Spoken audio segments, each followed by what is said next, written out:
अस्सलामुअलैकुम व्यूअर्स, हमारी सी रहा है शोबीज़ न्यूज़।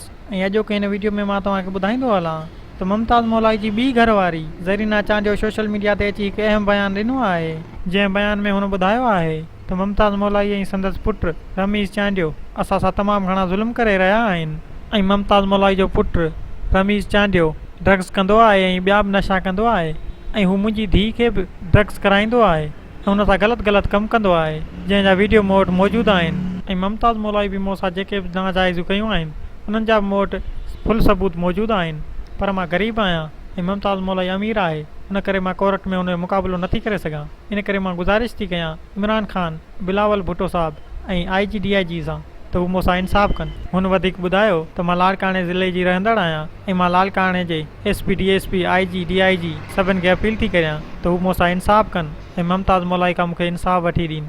मुमताज़ मौलाई जी ॿी घरवारी ज़रीना चांडियो।